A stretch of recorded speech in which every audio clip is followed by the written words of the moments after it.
Je vais pas vous déranger longtemps. C'est juste une toute petite chose. Je viens vous voir parce qu'il paraît que vous êtes très doux avec les enfants. Je vous dis ça parce que c'est ma voisine dont vous soignez la tante qui l'a dit à sa sœur qui habite près de chez ma belle-mère. Alors je me suis dit que j'allais essayer. On cotise assez pour ça. Mais je vous préviens, moi, je suis un cas. C'est mon père. Je comprends rien de son dossier là qu'ils ont fait à l'hôpital. Vous allez peut-être pouvoir m'aider.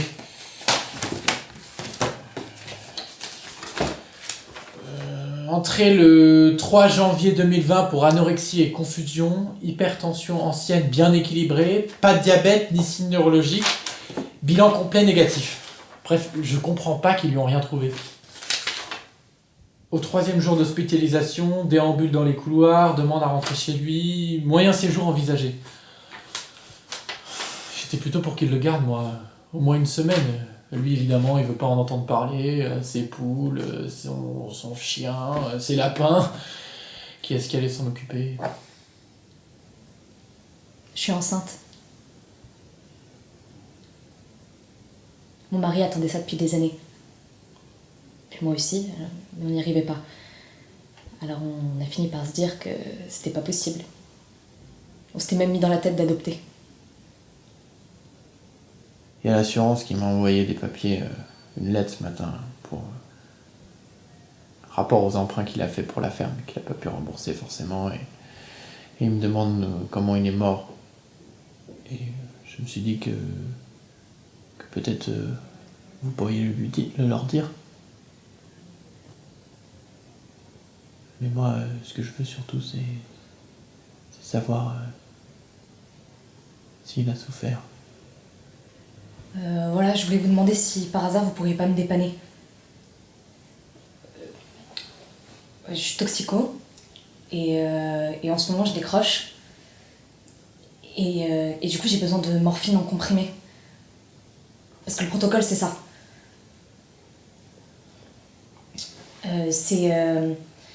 On prend de la morphine en comprimé à dose dégressive. C'est un médecin de Tournon qui m'a prescrit ça. Du coup, je me demandais si vous vouliez pas me prescrire de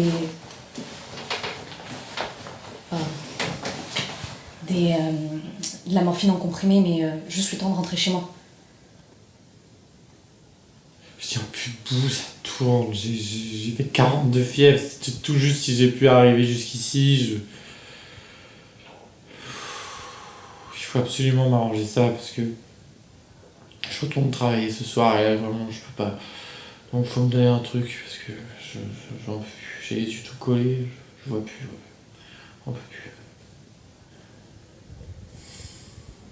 C'est pour ça que je suis venue vous voir aujourd'hui. Je sais que vous le direz pas à mon mari.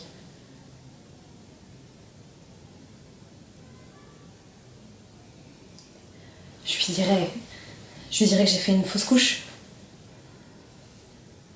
Puis ça lui fera de la peine, mais il comprendra et puis c'est ce que j'ai enduré avec mon premier mari. Pourquoi je suis venu ce soir? Bah, je sais pas moi. C'est à vous de me le dire. Moi je suis pas médecin. Je viens de vous voir, c'est pour la petite là. Bon, ça va pas du tout, c'est très compliqué.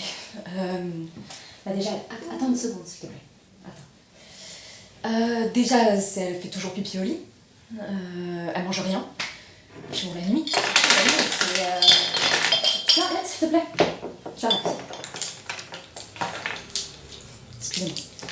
Voilà, la nuit, surtout, voilà, elle dort pas. Enfin, elle dort que si elle dort avec moi. Donc, du coup, je suis obligée de la prendre. Quand mon mari embauche tôt, à 5h, c'est lui qui va dormir dans le lit de la petite. Et puis c'est moi qui la garde, quoi. Donc, du coup, j'arrête s'il te plaît.